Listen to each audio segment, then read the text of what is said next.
Almost on time, almost. So we are starting back. We are a little bit late, so I will kindly ask you to sit. Wait. So that we can resume with the presentations. Okay? Espera. Can you please sit?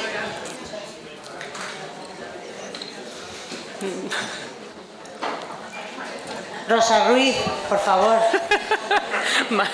María aún.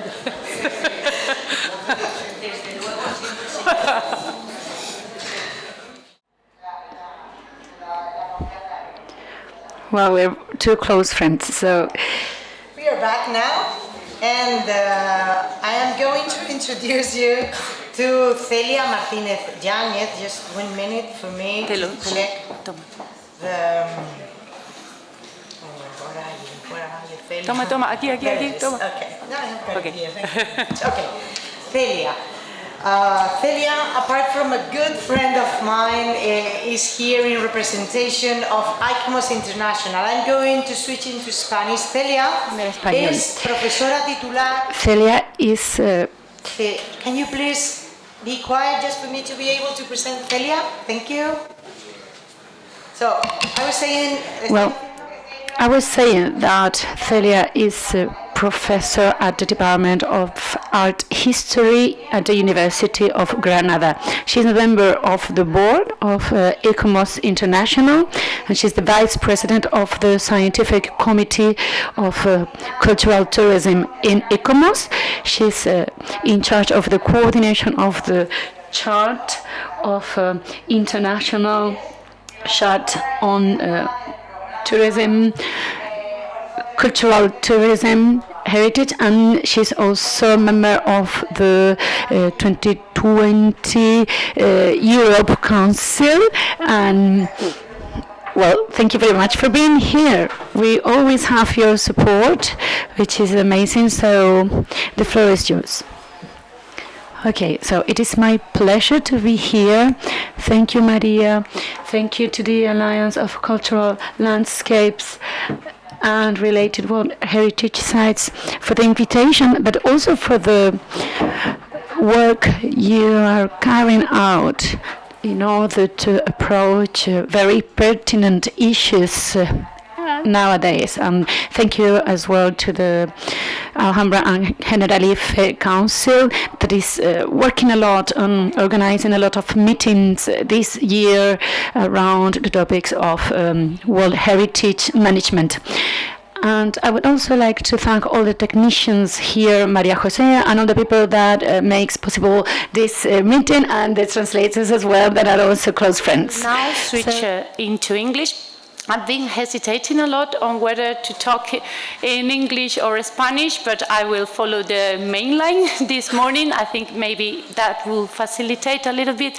Among you, the comprehension for me is a very nice opportunity to talk about sustainable tourism on behalf of ICOMOS and its International Scientific Committee on Cultural Tourism in this occasion, not only because I think it's great to have the opportunity to debate these objects with World Heritage managers of sites, because you are the people that are in the first row of taking very complicated decisions about the management of visitors, which probably is one of the most difficult aspects in the management of our World Heritage site, but also because of the opportunity to do so with the other advisory bodies of the convention and with the representation of the World Heritage Center itself. It's an opportunity that it not always happens every day, so really, and again, thank you very much.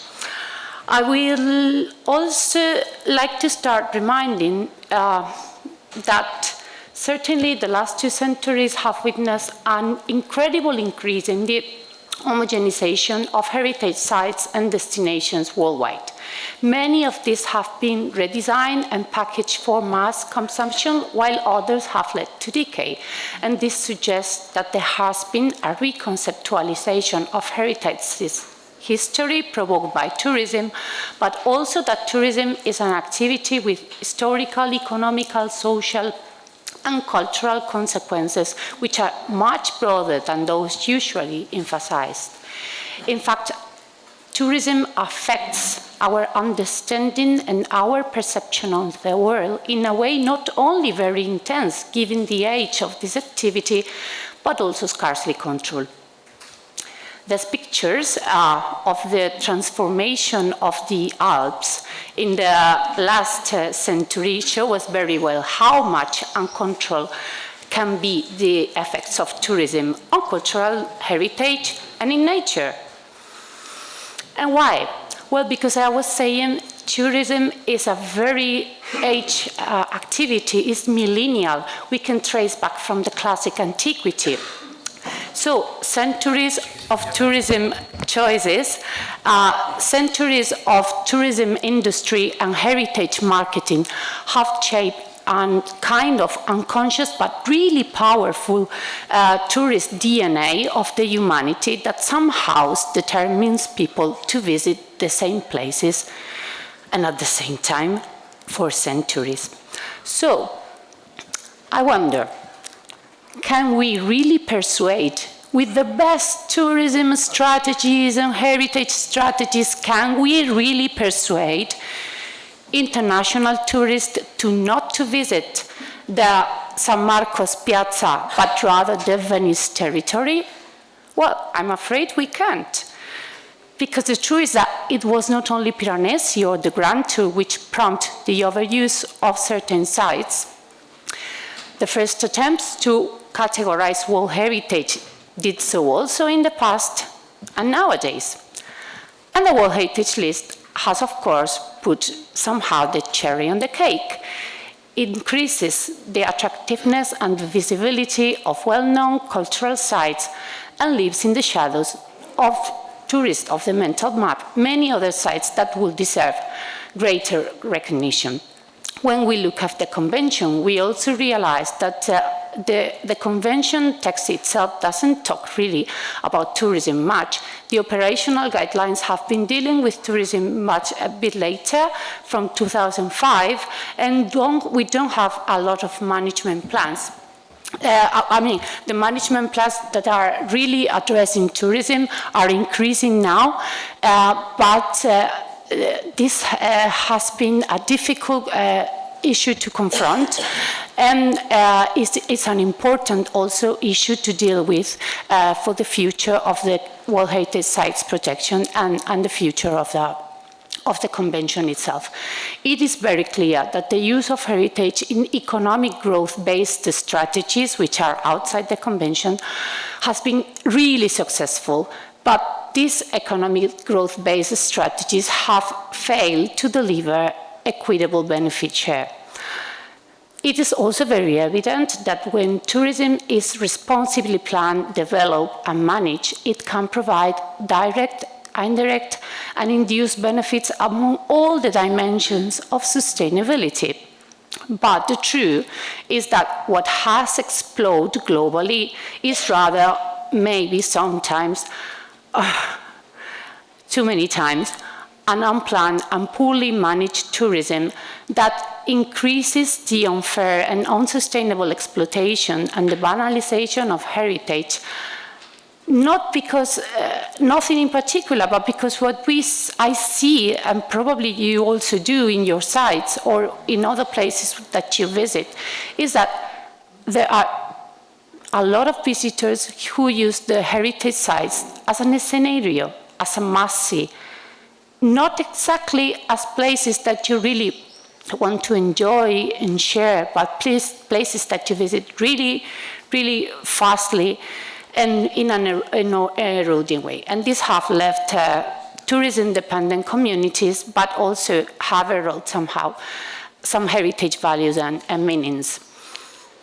This turn of heritage enjoyment into consumption has had global adverse effects. There are no magic formulas for sustainability, as you all know, But everything depends on responsible planning, and what I want to share with you is how the ICOMOS International Charter for Cultural Heritage Tourism 2022 seeks for enhance this more responsible tourism.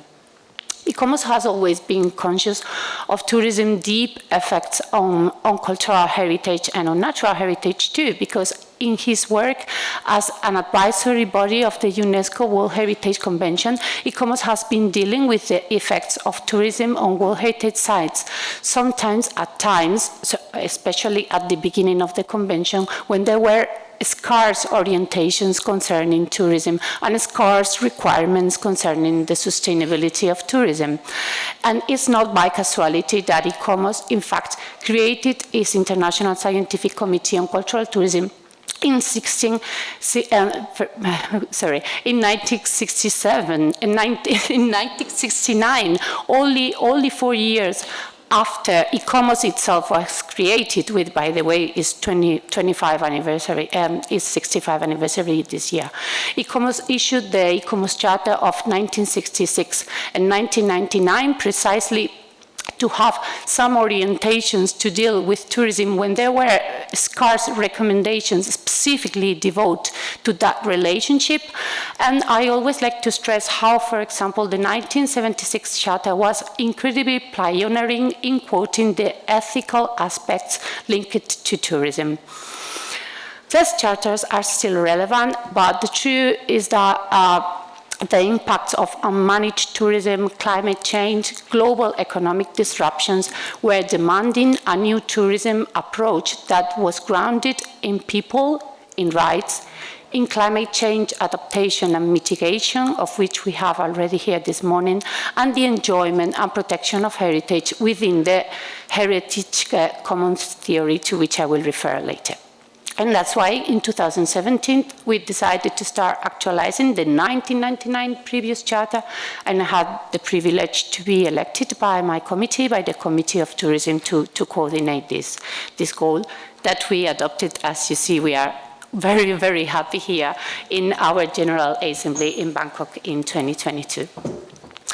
The 2022 Charter calls for a transformative and regenerative tourism, which is against its perpetual economic growth paradigm.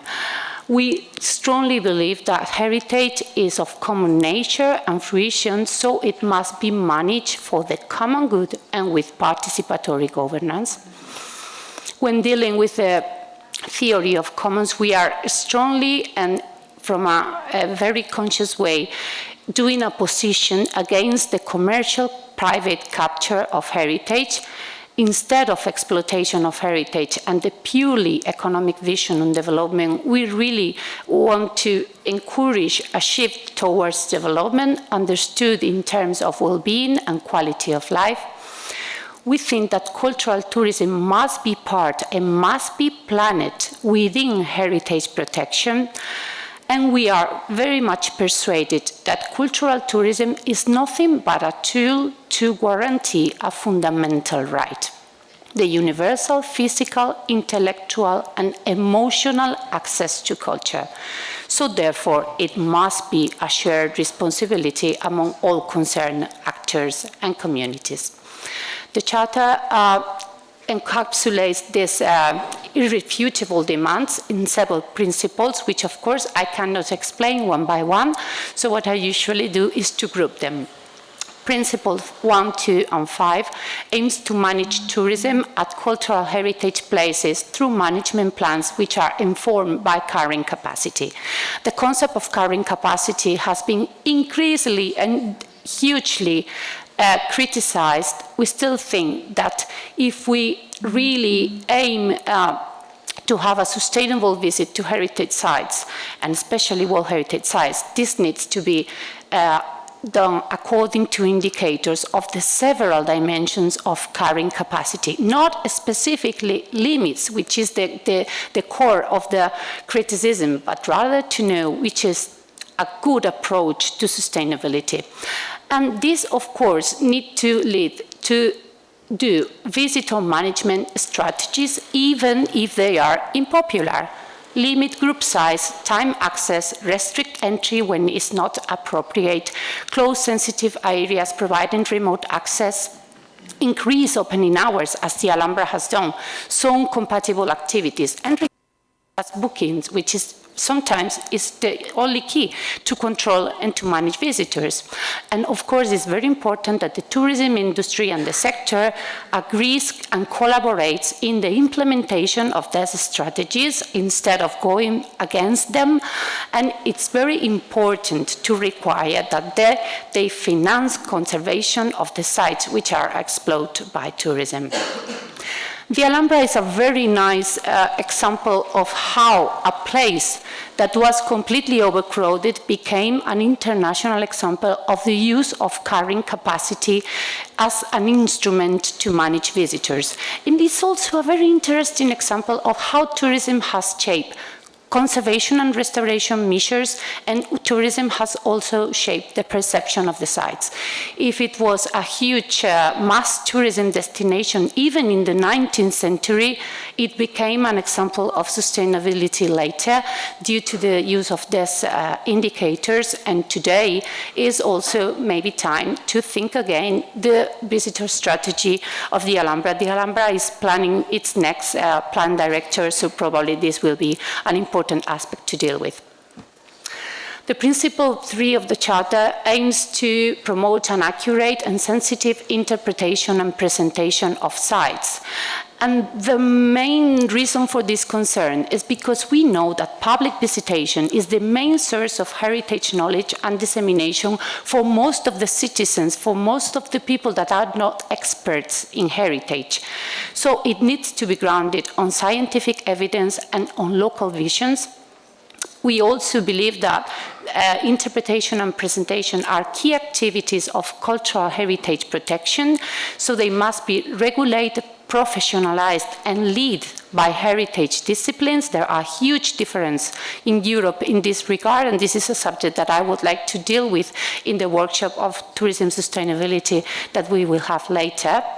And we are also persuaded that interpretation must respect heritage authenticity, it must be inclusive, and it must address the protection and conservation issues themselves, as long as community rights and challenges. I liked very much how this is done in the Via Appia in Rome, where they not only interpret the site, but they interpret the civil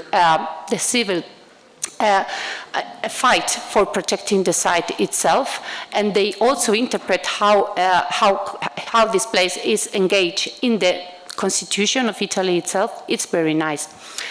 The principles 4 and 6 recognize and reinforce the human, collective, community, and indigenous rights that are embedded in the cultural and natural heritage commons that are used by tourism by enhancing and demanding their participatory governance.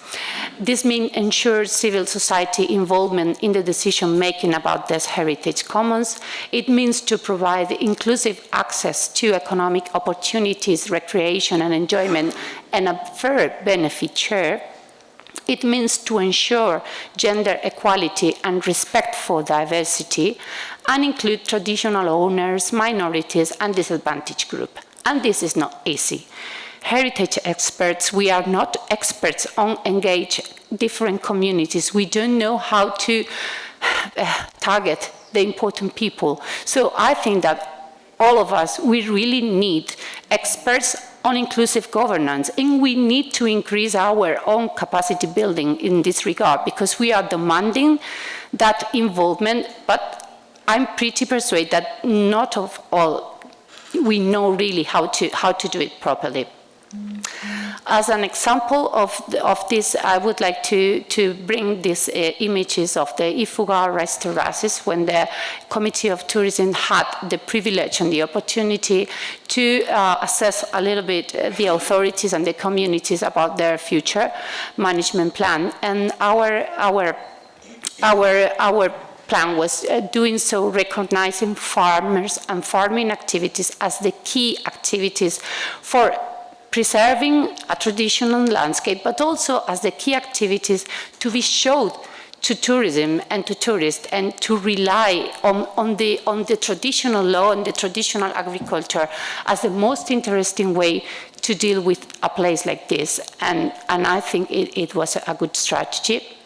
Principle 7 is probably the most difficult one. I'm not going to deal in depth in this because our colleagues from IUCN has already done so, but I would like just to stress the very big contradiction between enjoying heritage and not contributing to climate action. This is something that we need to deal with collectively, but also from a personal perspective. And what is very clear is that we must consider local ownership, knowledge and practices, and we need to raise awareness about the consequences of climate impacts also for cultural heritage and communities. And this is also a subject that interpretation of heritage should be doing as well. As a great example, the best that I have known personally, applying these principles of climate adaptation and mitigation, even when we were not really speaking about that, is Xiankang. And it's a place that I had the privilege to working with IUCN colleagues, again, within the well-known Connecting Practice project, in the second phase of this Connecting Practice project. And we were very much surprised to see how communities in general, but especially women, led sustainable tourism, basing the site experience of visitors in showing them how wise is the traditional management of cultural and natural commons, including water, including recycling, including sustainable travel to the place, including a very, very wise way of fishing and of harvesting to not deploy the natural and the cultural resources, and it was a very big knowledge. So I'm coming to the conclusions. And yeah, I know. But I really want to take this opportunity to share a little bit how it's been the Charter application today. The Charter has been translated into 11 languages, which is not bad for 2-3 years. The Charter has been implemented through the Cultural Tourism and Visitor Management Framework of the Organization of World Heritage Cities, and it has been done so in coordination with a very important tool for site managers, which is the UNESCO Visitor Management and Assessment Strategy tool that is being coordinated and implemented within the UNESCO World Heritage and Sustainable Tourism Program.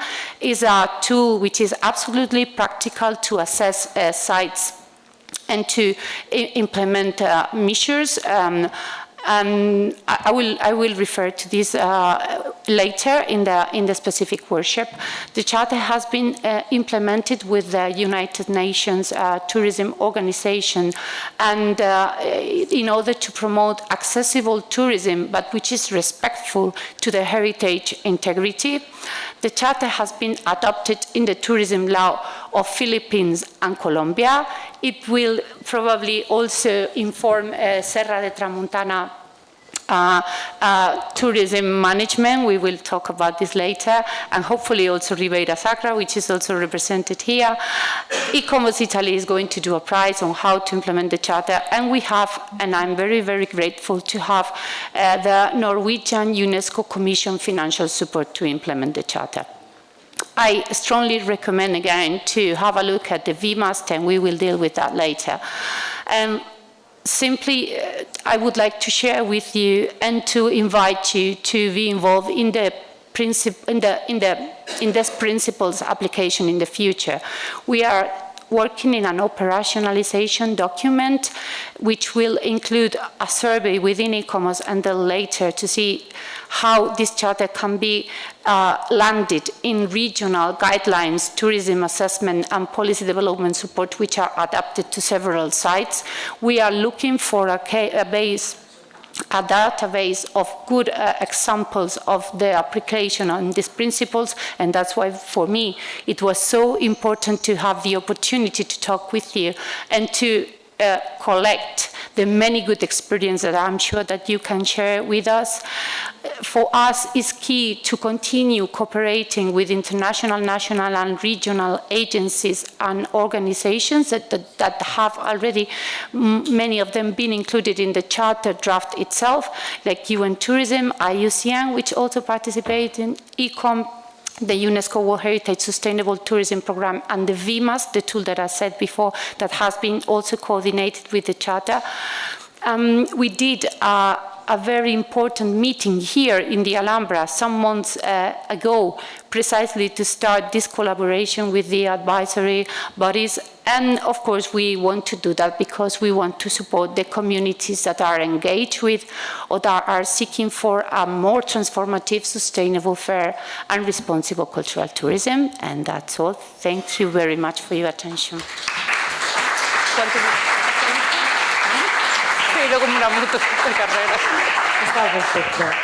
Thank you very much, Celia. It's a pleasure to listen to you once more, just to talk about this chart. This is a very useful document. I highly recommend, and that sometimes guides us to deal with this elephant in the room that some of us have, and that we try not to look at, because sometimes it's so inconvenient, so uncomfortable to look at, but definitely this will help us a lot. So thank you very much. Thank you very much, Maria. Thanks again. Decía que, gracias a Celia, que muchas veces el tema... I was saying that sometimes tourism is the elephant in the room for us.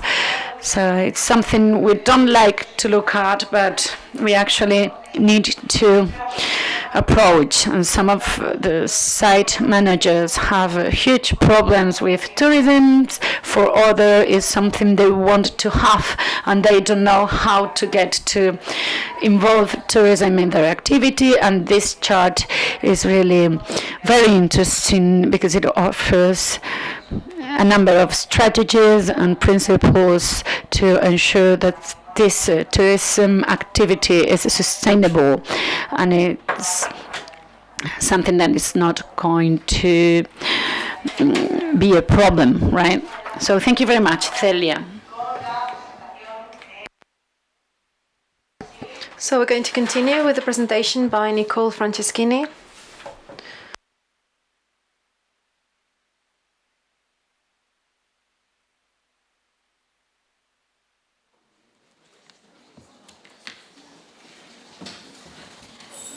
Okay. So thank you, Nicole, for being here. She is here as the representative of ICROM. So I'm going just to read a few lines about her as well. Nicole works as a program office at the ICROM IUCN World Heritage Leadership Program. She has a background in Near Eastern archaeology and World Heritage Studies. Before joining ICROM, she worked as a consultant to international organizations, public organizations and companies, and she worked as a lecturer in heritage management. Además, Nicole ha estado muy vinculada. Also, she's been very much linked to the holding of a different site managers forum that take place annually, coinciding with the celebration of these World Heritage meetings. I met her last year, the forum that took place in New Delhi, and she knows very well what is being demanded from this sector of site managers of World Heritage. She's going to come here. She's here to tell us about good and bad practices. I already set a timer because I'm Italian by nationality. I tend to be really long, to speak a lot, and to speak really fast. So this is the disclaimer before I start talking about everything. Just a small note. But before starting, I just really want to thank the Alliance for Cultural Landscape, Maria, also the Minister of Culture of Spain, and the Patronato de la Alhambra y el Generalife for having us here today. I do think that Maria already mentioned, we do have an international forum for World Heritage Site managers. It's very important to meet internationally, but it's really important to meet within your regions and to meet also nationally. And I do think that this is a wonderful opportunity to talk within the region and to really see what are the challenges, the opportunities that have been found and that exist also in terms of solutions within the region, sharing and discussing. So we're really happy to be here. Thank you. I said all these beautiful things just to say that I've been quite bad because I did not respect the title of the presentation in the sense that I will not be talking about good and bad management because none of you here in the room are actually working or trying to do bad management. Everyone tries to do good management and effective management, just that at times things don't work out. So I will be talking about management today to just give you an introduction of a couple of examples that exist out there of things that worked out well, things that can be uptaken and they can be looked at also in different contexts, but also to navigate a little bit more through the management system, to really look at what does management look like, because at times we are many in the room and what management means or the way we understand management can be very different. I will be starting from a common base, and this is the common base that will be published within the next manual. You remember the Managing World Heritage Manual that was published in 2013.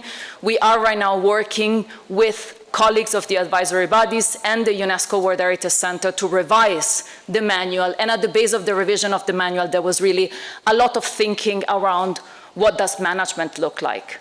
What do we mean when we talk about the management system?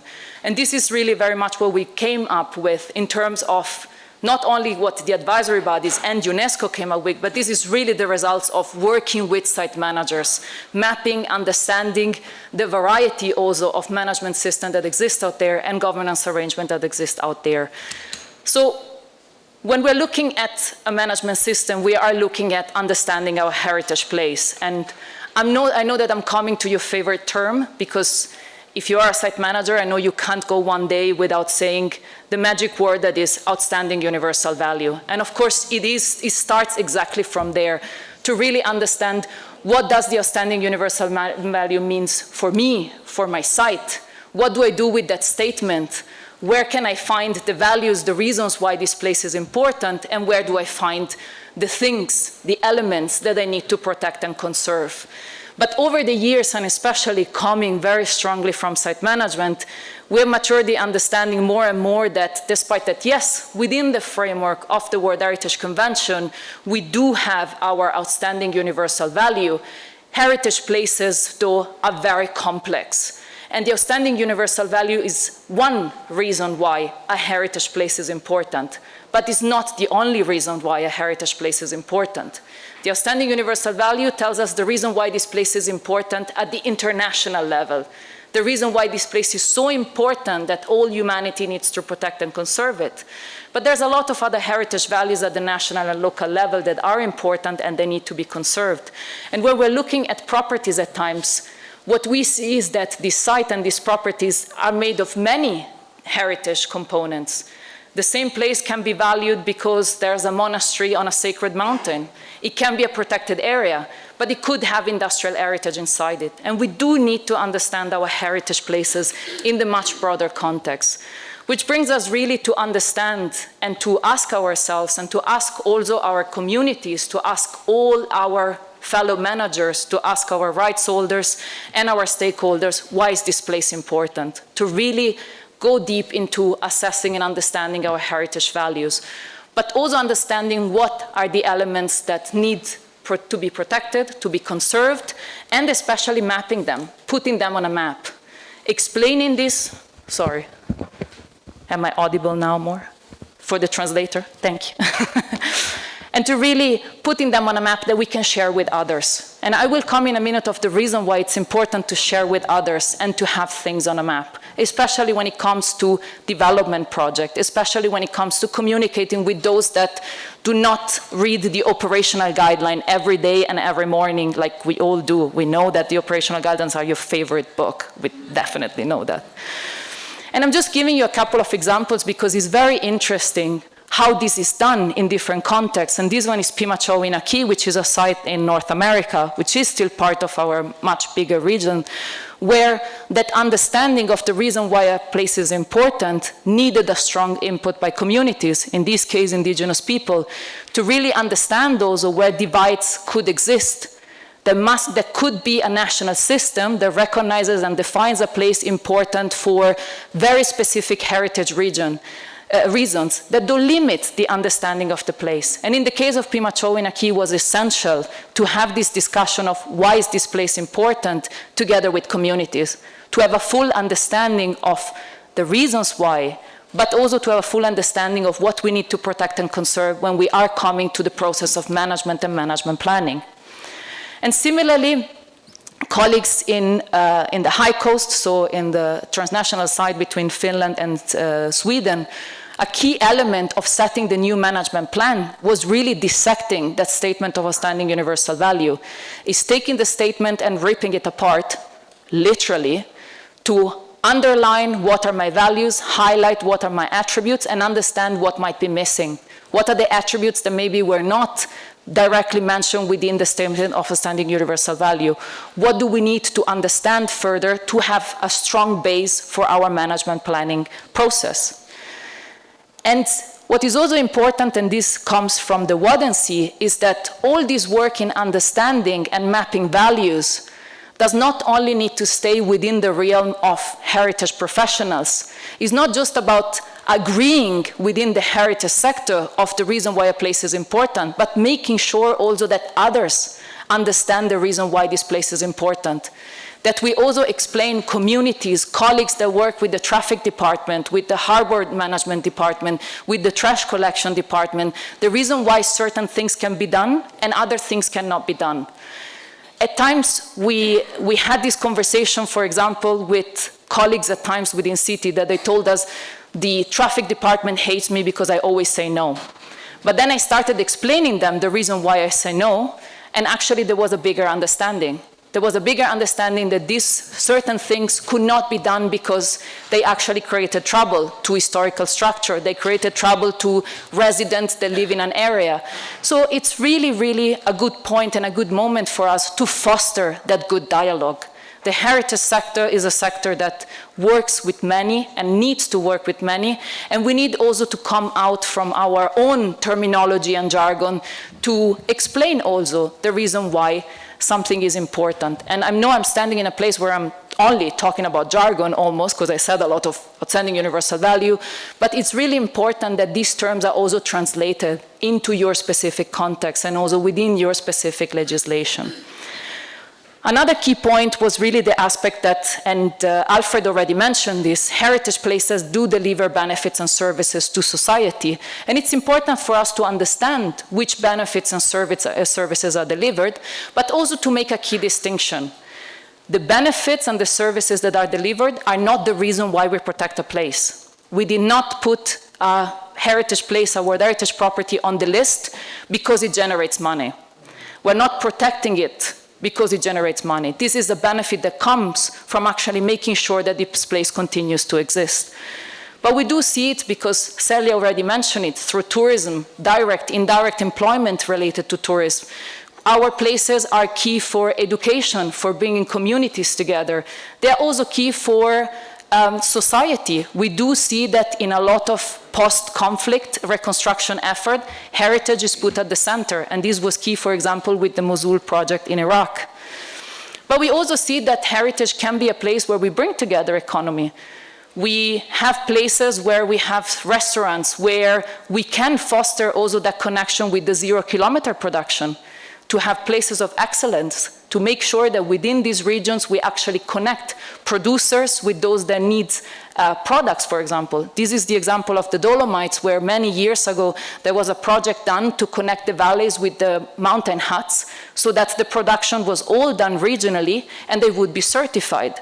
And similarly, this has also happened in the Upper Middle-Rhine Valley, where for those that were willing to go through a World Heritage course, an introduction to World Heritage, to understand the reason why this place is important and be able to explain it also to tourists and visitors that came, a certification process was created. But to come back also to the aspect of heritage itself, because this is quite important, we see also that we're talking about a huge evolution of the heritage discourse, because today our focus also on speaking about values, speaking about people and speaking about places is something that has evolved through times. Colleagues 100 years ago mostly referred to monuments and sites. They referred to protected areas. Well, today we're really looking at protecting heritage places. And this is also to connect with what Berta was saying, the aspect that we are often looking beyond the designated boundaries of our sites. Because you all know that we can create the perfect glass dome and put a heritage property under it, is still not going to be protected. This is something that we have learned through many site managers. We have learned it more and more now that we are speaking of development. We are looking at impact assessment as tools. We do see that a World Heritage property can be impacted by a project that is built at times 600 kilometers away. This is we see, for example, with dam projects. We see that at times wind energy projects that are 100 kilometers away from a World Heritage property, they can still have a potential negative impact. So there are aspects where, for example, there are things we can do that we need to address, which is the factors that are affecting our heritage places. But it's also important for us to be aware of the wider context. In terms of the factors of the things that site managers are tackling hand to hand, this is something that we get from you, we get from site managers through the state of conservation process, the reactive monitoring process, and over the year the World Heritage Center has collected this information to identify the big categories of what threats, so the factors that can affect World Heritage. We do see climate change being increasingly and becoming stronger and stronger an issue, but we also see a lot of development projects. Some development projects, they fall into the category of the evil and bad developer, we agree, but a lot of these development projects, we're talking about services to communities, we're talking about much needed services. And I think what's important to say is really to pinpoint the aspect that World Heritage is not against development. This is something that is very important, but World Heritage is against bad development. There are ways to foster the creation, the co-creation of projects, the co-creation of development projects that are in line with World Heritage, but they do require a lot more cooperation with planning agencies, with development agencies, so that they also fully understand what World Heritage means and what are also the criteria and the requirements of World Heritage. And this is something that especially colleagues in the planning and the development sectors have been sharing, that they do struggle to understand when someone comes to their office and says, but you know, you're affecting the outstanding universal value. And they clearly tell you, like, this is like speaking a completely different language to me, and I don't understand what this means in the context of a development plan or in the context of a strategic plan. And this is, of course, something that we have seen a lot of colleagues working towards this. But something also that we need to be aware of, and someone gets a prize if they understand where we are and which World Heritage property this is. Someone has a guess? You all see that it's a very densely populated area. This is Pompeii and Herculaneum. Pompeii and Herculaneum are in the most densely populated area in Italy and the second most densely populated area in Europe. Of course, this is something that the site management office cannot tackle hand to hand. They cannot go and tackle hand to hand the aspect of being overly populated. But this raises a lot of important questions on the aspect of how do we collaborate with key institutions, from the tourism agencies to the private sector that is with tourism, to our traffic agency, to even national level development agencies. And this is something that, even though cannot be directly managed, it's something that we need to be very aware of, because it can have an impact on the management of the property. The aspect of the wider context becomes even more relevant and more important when we're talking about disaster risk management. Floods don't stop outside the boundaries of World Heritage properties, earthquakes, and it's very important for us to understand the bigger context in which our World Heritage property are, both from a point of view of today, but also from an historical point of view, because we do have a lot to learn. And here I also want to connect to something very important, because Alfred already mentioned this within IUCN, but for a long time, we had a strict division between nature and culture. It's quite extraordinary that we didn't have it. We have it, we enforced it, and now we realize it doesn't work and we're trying to undo it. But it's quite fundamental because I'm an archaeologist by training. If you look at archaeological sites, the vast majority of archaeological sites in the entire world are in key biodiversity areas, which means that a lot of these sites have been protected because there was a strong natural heritage designation at times that actually allowed us to protect these sites. But that also what was already seen, that places where there were rivers, where there was a coastline, or places in a mountain were fundamental for human life. There was a reason why people settled in certain places.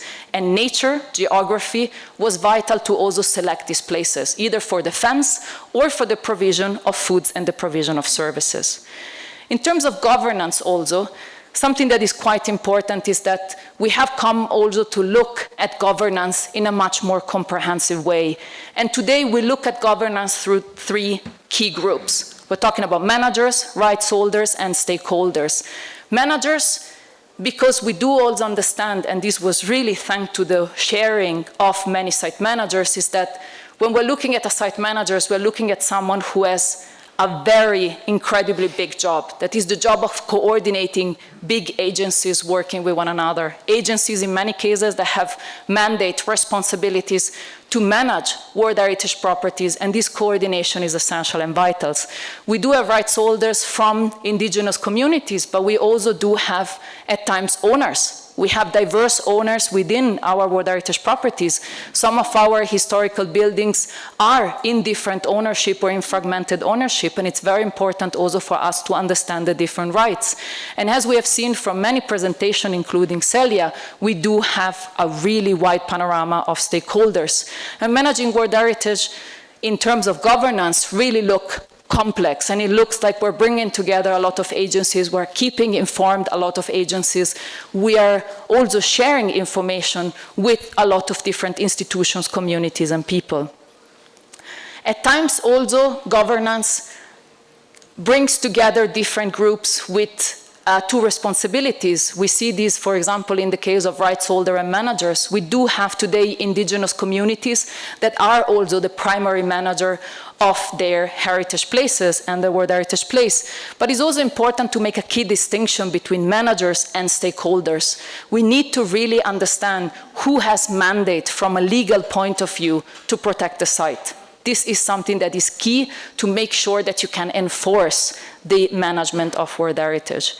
And in terms of the aspect of rights holder and managers, a very, very important example comes from Sweden, where we do see Laponia, for example, where the management of the site was given back to indigenous communities, to an indigenous organization, and this also required changing its legislation. This was vital to change the legislation to make sure that they had the mandate to do so. But we also see that different legal structures have been created to ensure also that there is a recognition of these different governance arrangements. Norway, for example, operates with a World Heritage coordinator, and then within their different reality, this is the case of Briggen, for example, you have an advisory board that is made by a wider group of stakeholders, but you also have a World Heritage board that brings together the key management institutions to make sure that there is this constant exchange and there is actually constant work together. And engagement methods with stakeholders, with our managers are very different depending on your context and often also depending on your legislation. This is a wonderful example from Amani in Japan, where the engagement of community has actually brought the community to work with the scientific team. So communities have been trained to carry out scientific work, to work with research institute, to work with the management agency, to feel fully included. This is a small island and communities needed to be involved in the management process. Similarly, in Suwon, this is in Korea, this is a wonderful example because it actually started from an elderly group. This was really fantastic. They saw the city depopulating. They felt that they needed to keep young people in town. They created an association to support the management team, and today they're really the driving force, behind supporting the management institutions, from creating birthday parties for fellow elderly, from supporting young people in finding an apartment, in finding places where to live, to creating moments that bring the community together. Also, at the level of legislation, what we see is that it's important to strengthen legislation. We have seen great examples of how legislation was modified to include World Heritage more, but also to see the ways in which legislation has been used. We do see that the legal framework is quite complex and quite complicated. We do see that there's a lot of legislation that overlaps, that also needs to look at how World Heritage is integrated into this. And as I was saying, the example of Laponia is quite extraordinary in this, in which local legislation was changed to integrate the mandate to manage World Heritage and give this mandate to indigenous and local communities. I'm concluding on the aspect of management because in this case we already talked about the aspect that managing World Heritage, we can't put a fence around it, and I do think that even those sites that operate with a fence around it can confirm that is not enough. It does require really wider coordination with institutions, but also with planning documents and with planning and strategic documents. Our management plan do reference a lot of other planning strategies, but it's also important for other plans, urban, territorial plans, to reference the management plan of a property, to really understand that the management plan is first adopted, is formally adopted by a municipality, is formally adopted by someone who has authority and mandates, and that then these are also well integrated into national strategies and into broader scale plans. And this is the only way for the management plan to become also meaningful when we're looking at a wider scale development. The aspect, I will leave these examples here because we will share through Maria all the links, and I will explain you also where these are. There's also a very interesting example from the Wadden Sea that you can see. I just wanted to come to this because as part also of the new manual, we are looking at the manual setting the base and the foundation for the management system, but also to look at management planning. And management planning really starts from understanding values and attributes, to really understand our places, to really understand our governance arrangements, to be able then to set management plans that are effective. But a good management plan needs to start from a thorough understanding of management systems.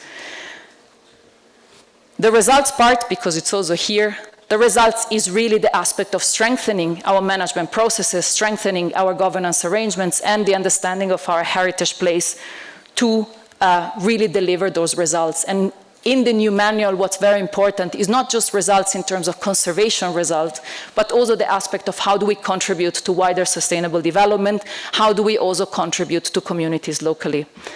Last slides, I promised to Maria especially, what can we do to foster effective management? Because this is where you all come in. And this is very vital for, first of all, for us to be able to do our job and constantly be informed about what works and what doesn't work.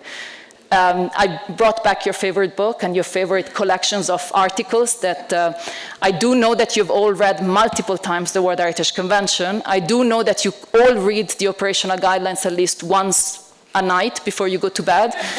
It's under your pillow. At night you dream of paragraph 172, development, and things that come to your mind. It's very important to read them, let's say, regularly. Every biennium is a suggestion, in the sense that they do get updated much more. The convention, you read it once, twice, maybe thrice, but it doesn't change. The operational guidelines do change, and it's important also to be up to date with the different revisions. The other part that is quite interesting is the World Heritage Resource Manual, and in the past 6 years we have been working together, the World Heritage Center, ICROM, ICOMOS, and IUCN, to redesign, rework, redevelop manuals that already existed and also manuals that are new, really to support the work of managing sites tangibly. The two are already out, the Guidance and Toolkit for Impact Assessment in a World Heritage Context. This is something that it's important for those of you that are dealing with development, that are dealing with heritage impact assessment, and that are dealing with the need of conducting an impact assessment that includes considerations for World Heritage. The Enhancing Our Heritage Toolkit 2.0, this is a self-assessment methodology that looks at assessing the management system. It doesn't require the involvement of any advisory bodies of the center. This is something that you can carry out with your management team to look at your entire management system to see what doesn't work, but also to see what works. So you can work towards redesigning, rethinking what is not working, but also strengthening what's working well. And that's also very important. Celebrating what is working is essential for the work we do. Not only celebrating, but also sharing with others. And the Managing World Heritage Manual will be released in July this year. I'm gonna touch wood and everything, because we said this multiple times, but technically by the next committee it should be out. Other two important resources, because we talked about climate change, we talked about disaster risk management. We are currently working on the Managing Disaster Risk and Building Resilience for World Heritage. Title might change, it's a very long title, probably changing, but also the Climate Action Toolkit for World Heritage. And this, we know, are coming from a need on the ground. First of all, to integrate disaster risk management into the management system, but also to make sure that climate action is aligned with World Heritage. And these tools are right now under development. The Disaster Risk Management Manual should be out between end of this year and beginning of the next. Climate Action Toolkit is foreseen to be end of 2026, beginning of 2027. Fostering collaborative approaches, this is also something that is interesting for those of you that are working with universities, researchers, or you're thinking of working with universities and researchers. As a former researcher, I know that at times I focus more on what I need rather than what the site needed. What's important is that we actually find and create collaborative ways of working that can benefit both site management teams and the research institutions we're working with. And here you can read about 8 research agendas that have been set within the Heritage Place Lab, but you can read about the entire process of how site management and universities work together. Another important resource is the Wind Energy Guidance, and this is a project that has been led by the UNESCO World Heritage Center of really understanding where we're talking about dealing with the World Heritage industry and also dealing with impact assessment in relation to wind energy projects, now being expanded to solar energy projects, and Berta might speak more about this. But really the importance of looking at these projects behind turbines, because turbines is only one element of something that is quite large, and also how we can better integrate World Heritage into wider strategies and planning. This is the last point, because you have seen a lot of case studies, and this is really where you come in, because in all these case studies, we're looking always for more case studies, we're looking always for more good approaches and solutions that you have found. At times, colleagues, site managers don't share the work they do because they tell us, yes, but we fixed that one thing. I have 600 more things to do that are not being fixed. Fixing that one issue is already a really big thing that needs celebration and that you have to share with others. I'm sorry that I'm using that you have to share with others, but it's important to share it with others because you need to understand that if you had an issue and you solve it, there's someone else around the world who is a site manager for World Heritage facing the same issue that would like to know how you went about it and what did you do. So just to conclude that we're really thankful for being invited here, and we're thankful for the aspect that you give the chance also for us just to share all the new and upcoming resources, but really to strengthen once again that what's really important for us is to hear from you what works and what doesn't work, of what is out there in terms of resources, but also to hear from you what are the challenges, what are the issues that you feel have been abandoned, there's not enough guidance, there's not enough discussion about, because we're more than happy to also see what we can create and how we can work better with you. Thank you very much. Gracias, Nicole. Thank you very much, Nicole. I'm going to highlight those last words you said. So we have our last speaker now, Berta again, and I would like to have a look at the presentations we've had this morning. So we started with this background. Why are we here? What's the origin of this initiative, of this forum? Then we started talking a little bit about who are we, the site managers, what's our mandate. Then we had this overview of the periodic reporting by Berta. specifically for our region, Europe and North America. And then we had the interventions of different experts from the advisory bodies, right? So we had these UNESCO advisory bodies, representatives, who are giving us the guidelines about how we have to do things. And now we have Berta again, who's going to talk us a little bit about communication, something really important, really essential. Communication is at the core of the format we chose for this forum, because we want to give voice to all the site managers, maybe for the first time, so they can tell us about what they think, their insights, and in order to ensure communication between us as site managers and the advisory bodies and the international bodies is a bi-directional or both ways communication, right? So it's not only the institutions that are telling us what we have to do, but we also, on our side, we have to inspire them. So for the first time, I think we're making this kind of both ways communication, or this kind of dialogue. That's why I'm so excited about the second part of our forum, which is you working, you telling us, and you telling the advisory bodies and the institutions which are our challenges, what are our concerns, and how can we collaborate in this two ways, both ways collaboration. And so we have Berta again. You know her, very well, and now she's going to tell us a little bit about communicating and building bridges and raising awareness around the conservation of our World Heritage Sites. I'm sorry to be the only one taking the floor twice, so please bear with me. And indeed, you will have your working table on communication, but Maria asked me to focus particularly on the communication between site managers and UNESCO. And it's not an easy one because, yes, it's, as you all know, and as I can easily admit, there are not that many opportunities to engage in direct communication. So let me start just by recalling more generally that, as was mentioned this morning, communication is one of the 5 strategic objectives that were introduced to promote a more integrated and comprehensive approach to the implementation of the convention. And if we go back to when it was introduced through the Budapest Declaration that probably all of you are familiar with, it did really stress the need for clear and consistent communication among all stakeholders, with a specific mention to site managers already at the time. And the purpose was to say that the communication is not an option, but is at the heart of the protection and management of World Heritage properties. And it's really about building a space for dialogue and decision-making that integrates the voice of all those involved, and of course that includes site managers.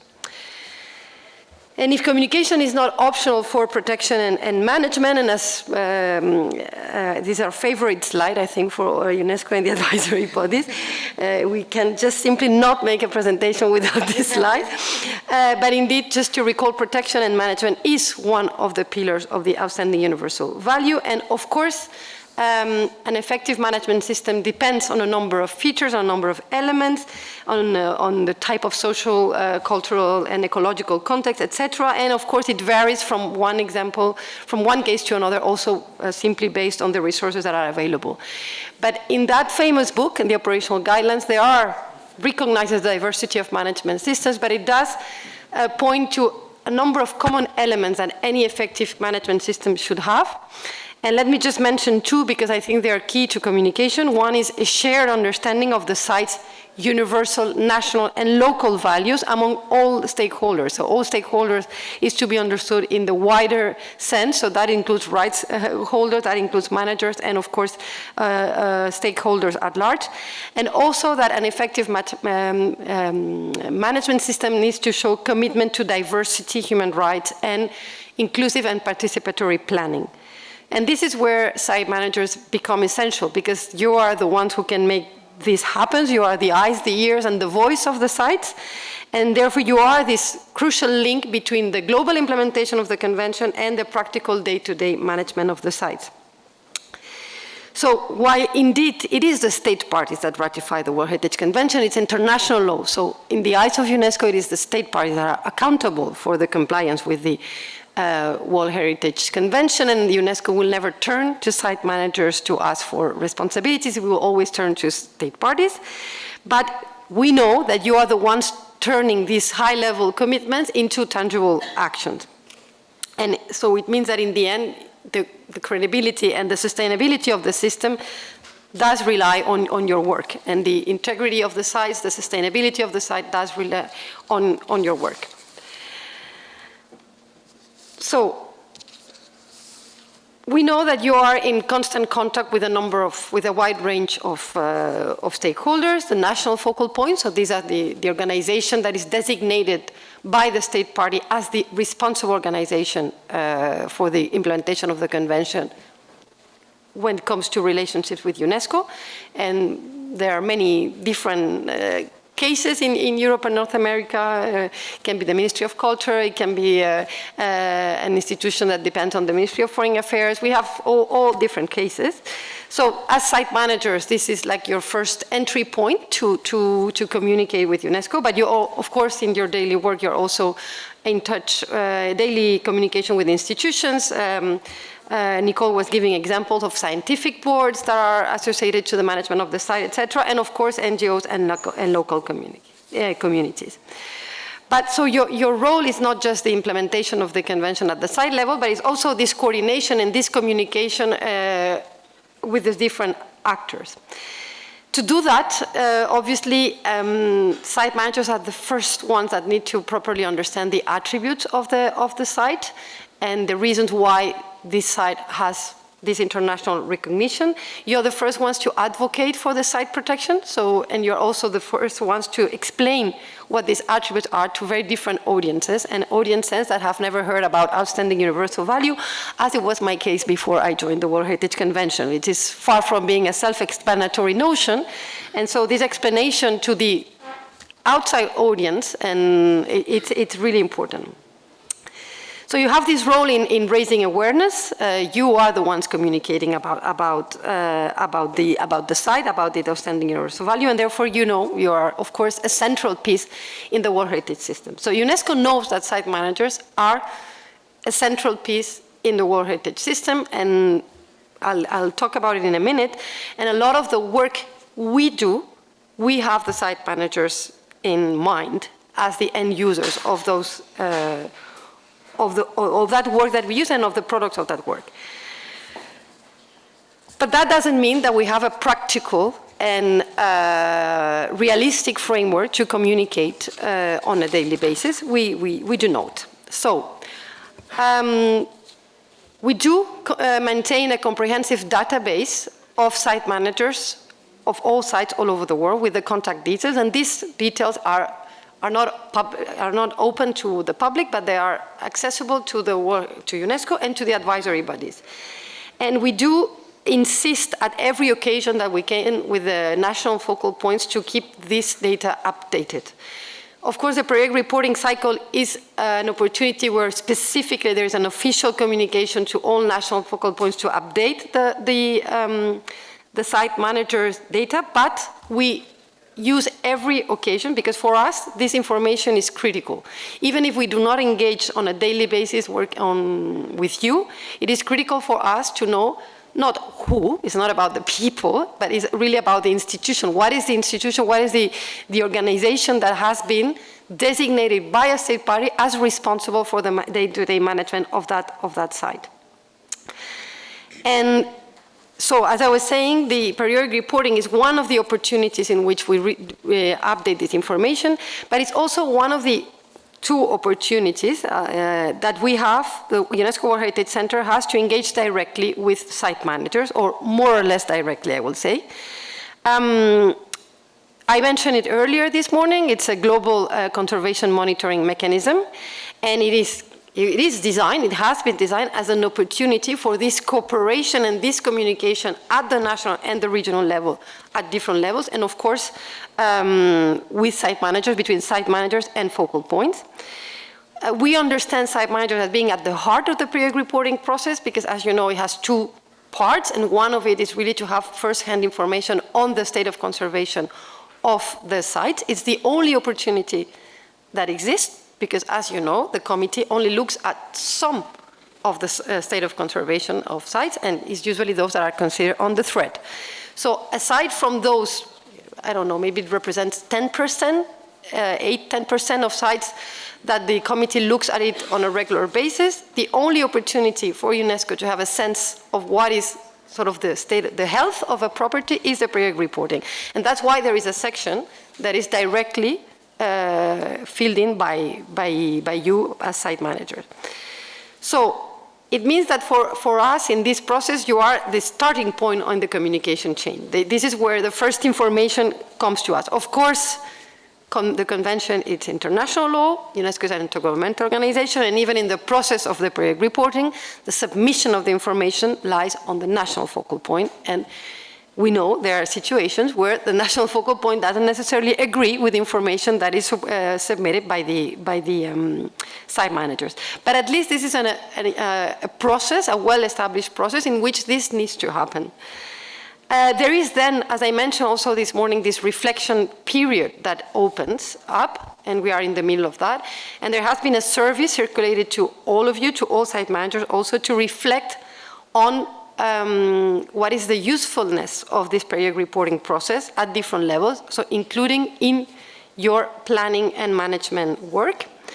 The results of this survey and of this reflection period will be presented to the committee in July.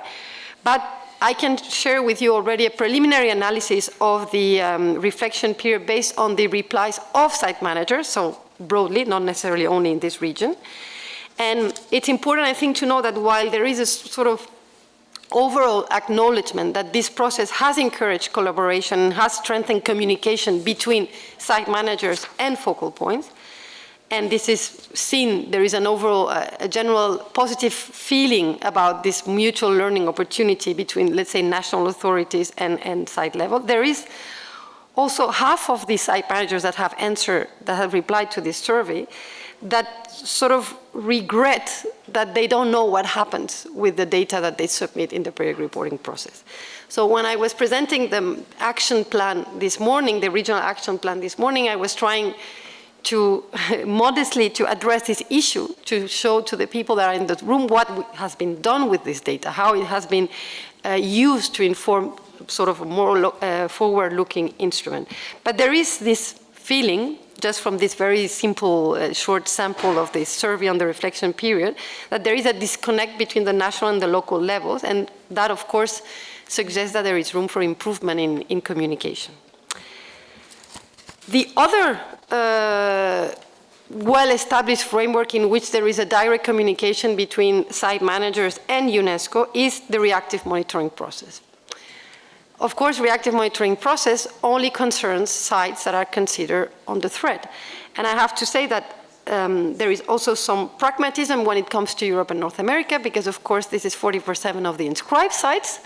Obviously, proportionally, this is also the region where there are the highest number of sites under reactive monitoring, but proportionally, of course, this is only one part of the sites in the region. But of course, those that are under reactive monitoring for different types of threats, there is a well-established framework in which there is a direct communication between UNESCO and the site manager.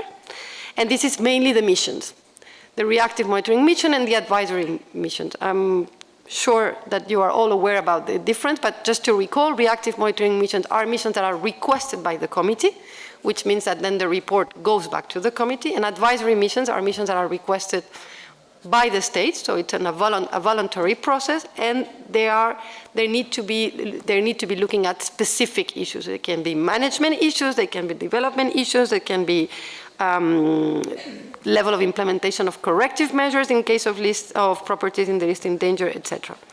So the terms of reference of these missions, be them reactive or advisory, are agreed between UNESCO, the advisory bodies, and the national focal point. Of course, it is expected from the national focal points to discuss with the site managers the terms of these missions. But of course, UNESCO doesn't get involved and doesn't have the capacity to certify this at the level of the preparation of the of the terms of reference of the management.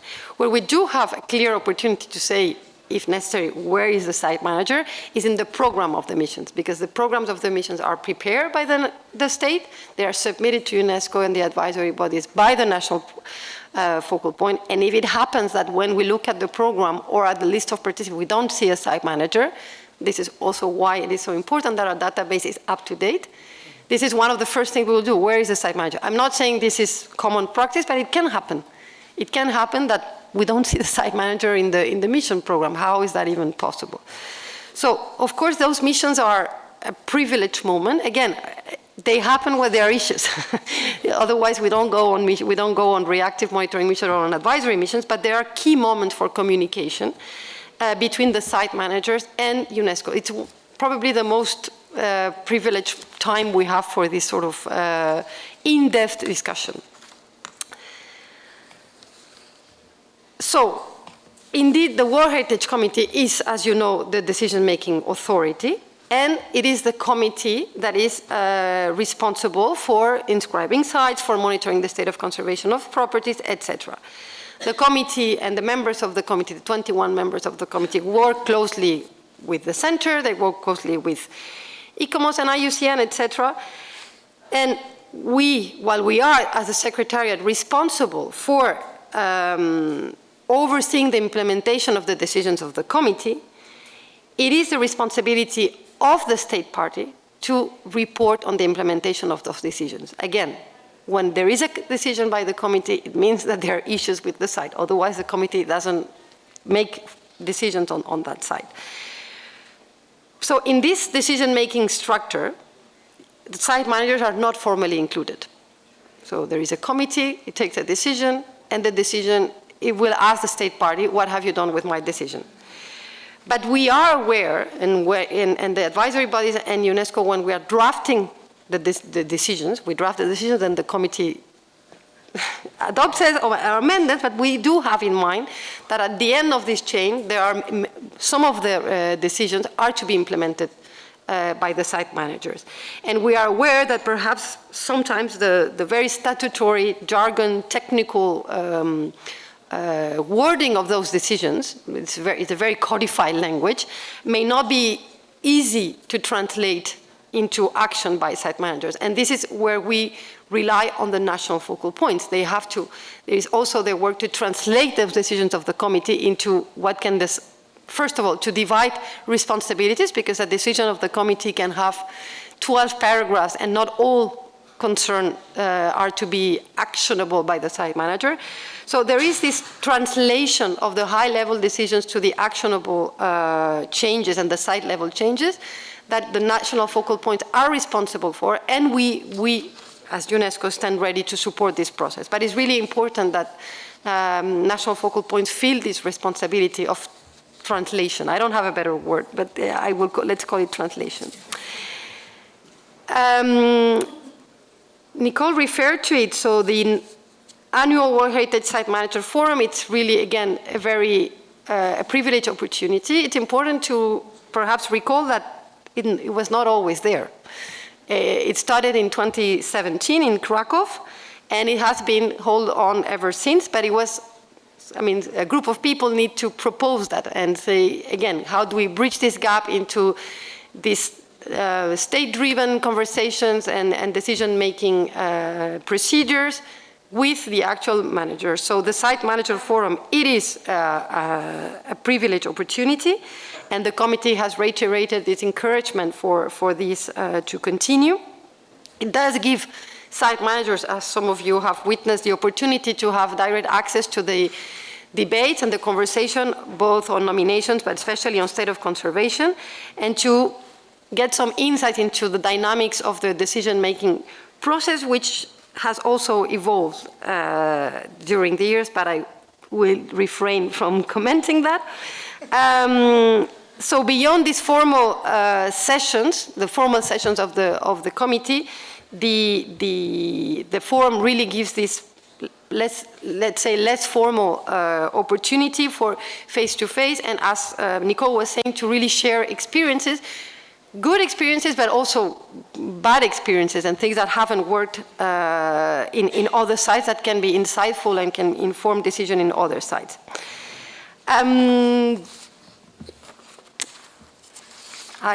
Nicole did not publicize this year forum, so I hope she doesn't mind me publicizing this year forum, which will be held in Paris, as the committee has it has now been decided that it will not be longer hosted in Bulgaria and Sofia, but in Paris, and the focus will be on reactive monitoring. So.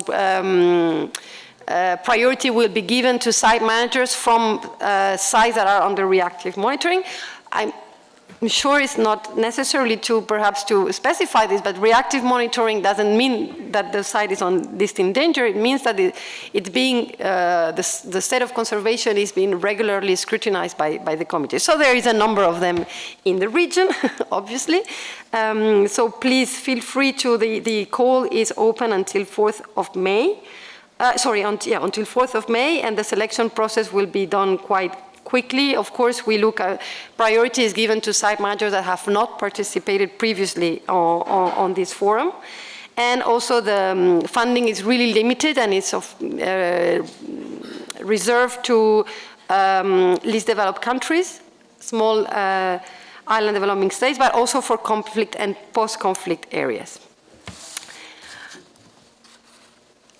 Let me insist on this, not to sound as I am justifying the World Heritage Center, but also to give you a bit of sense of what we have the capacity to do and what we do not have the capacity to do. So, especially the Europe and North America unit, which I am responsible for. So, 47% of the list, that's 576 properties, so potentially 576 site managers spread across 51 state parties. So this high concentration is very impressive, but it presents a significant communication challenge for us. It's just not possible. We are 8 people in the Europe and North America unit. So just to give you an idea, it's one unit dealing with half of the list, and the rest is divided by 4 regions. So there is a dramatic situation of capacity. So it's just not possible for us to engage with 576. It's simply not possible, given the scale. That's why we perhaps rely more than other regions on the national focal points. And that's also why during the whole periodic reporting process and the building up of the regional action plan, we had to rely enormously on the site managers. And of course, we did encourage them to consult site managers before giving feedback to the center on the action plan. But I think some of the site managers in this region do not have 576 properties, but they also have significant number of properties, 50 plus, so it's also a challenge for them, I admit.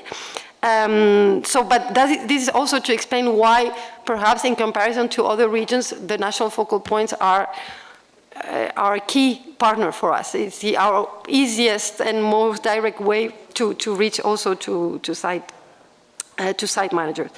So that's why if this forum of European site managers one day it has a legal personality for us, it's a key partner. It will be a crucial sort of intermediary in our work that can ensure this sort of coordinated and strategic approach. Of course, as I mentioned in my very introductory remarks, it is only a part of Europe that is in this room. And for UNESCO, Europe has 51 state parties. So, Europe and North America. So, of course, it is our hope that this network will be able to expand and bring in site managers from countries in Europe that are less represented, and that actually, if I'm not mistaken, they're also less represented in the list. So there seems to be a sort of correlation between those states parties in Europe that have these associations and the number of sites that are inscribed on the list. This is by no means a call to have more sites on the list. This is please, no. This is rather a call for really engaging with your brothers and sisters, like I call them, from other parts of Europe who really can benefit from this networking. And I know there has been a real effort to try this for this occasion, but there are also limited resources. So to end with a more positive note, so while it is not feasible for UNESCO to have engage in a systematic and regular communication, we, with the advisory bodies, make really a significant effort to develop tools to support your daily work. And you've heard already about all those that are on the slide, so I won't enter into detail. But these are really the tools that we work on with you in mind.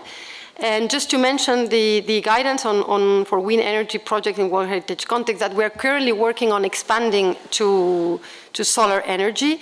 We are looking for case studies to populate this augmented guidance. We have reached out already to a number of national focal points in the region with suggestions of specific sites on which we know there has been discussions on solar energy. And what we're looking here to illustrate and to document is the process. Whether it reached a positive or a negative decision in the end on installation or non-installation is the process really that matters. As Nicole was saying, is really the co-design of this project, and wind energy and solar energy in this region, also with guidelines that come from the European Union in terms of energy efficient, is crucial. So that's why this work has been initiated in the Europe and North America unit with the advisory bodies, but we are aiming at having tools that can be used outside of Europe and North America. All these tools have a global scope there. We hope they can be used outside of the region. But let me perhaps just mention one last tool that has not been presented, and I think it's important, and I hope that almost all of you have heard about it. It's not a very old tool. It's the World Heritage Online Map Platform that was launched, again, by the Europe and North America unit, but it doesn't, it has, the expectation is that it covers the World Heritage properties all over the world. It's the World Heritage Online Map Platform. This is the first georeference database that exists for World Heritage properties, actually for any UNESCO designation. Biosphere Reserve don't have one, geoparks don't have one, and we are looking actually at expanding this as one single entry point to all UNESCO designated. And this is an open source, so it's open to site managers. We have made incredible progress in 2 years to have as many properties in Europe and North America. Now we are expanding to Africa as possible. It might sound amazing, but it didn't exist. I mean, and boundaries, as you all know as managers, is a huge tool. It's key in the management of sites. And we were working with A4s. So many of you, especially those that were inscribed in recent years, you already provided GIS on a voluntary basis at the time of the nomination.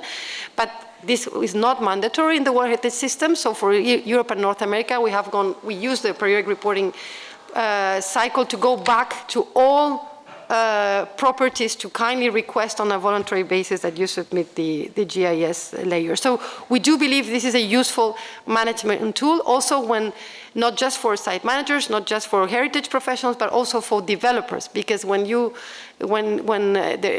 being approached or the ministry is approached by developers, if we think about wind energy, and you're not able to say, but where are the boundaries? I don't mean that the impact is only within the site, as was mentioned by Nicole, but you need to be able to have an easy access entry point where anyone can see where are the boundaries of the site and of its buffer zone. So these are I'm concluding. These are the resources, again, that are, I don't want to say that they compensate for the lack perhaps of systematic communication, but they have really been developed with you in mind, with the site managers in mind. We do encourage you to integrate them into your daily work, and also we encourage you to give us feedback. So to give us feedback, I'm skipping.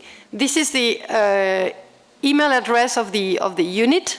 We checked it on a daily basis. We cannot always reply in a day, but is it just if this can make feel the World Heritage Center a bit closer? Again, bearing in mind our limitations, our limited capacity, but we do have in mind the needs of site managers. I'm sure you have noticed that in all surveys, be it on the periodic reporting or others, there is always a room for site managers' feedback. When the different trainings are co-organized with ICROM, we are really eager in having the feedback of site managers to improve the approaches, to tailor the different manuals to your needs. And again, the last manual that Nicole referred to, the Enhancing Our Heritage, as she said, it's not a tool that you don't need UNESCO, the advisory bodies. These are really for you to assess the effectiveness of your own management system. So in a nutshell, yes, the communication has some very dedicated spaces. They are limited, they exist, but they are limited. But we do put a lot of effort in building the tools and the mechanisms that we hope they can be useful in your daily work. That's it. Thank you very much, Berta. Gracias, Berta. Bueno, por aclararnos y dar un paso al frente también.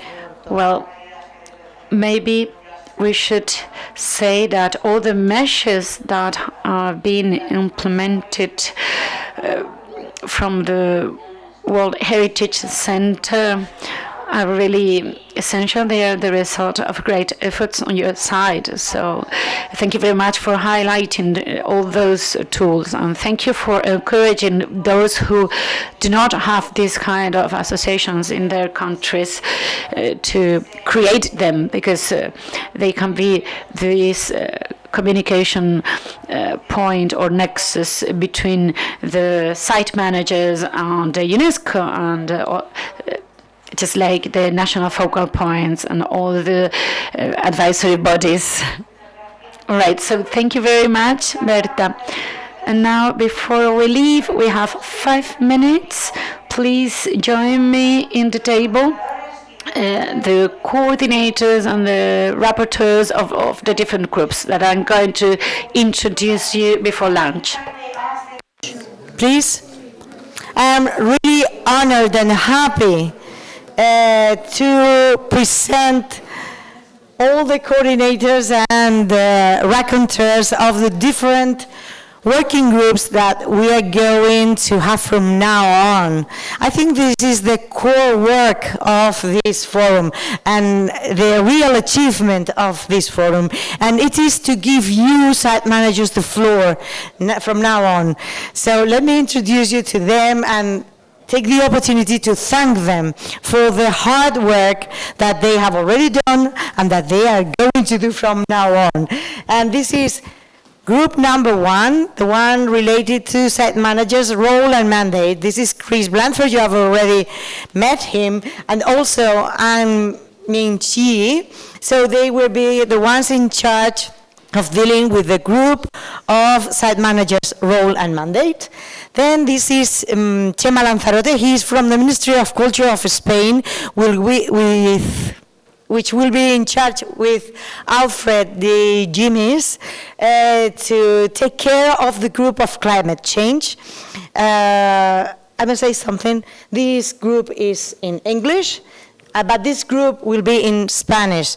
Alfred do not speak very good Spanish, so I hope just for you to help him, because his input is so precious that I hope that all the people, Spanish people in his group can help him with his, and Portuguese. Okay, yes, true, and Portuguese people help him just to bring all his inputs to the group. Thank you for all your extra effort with the language.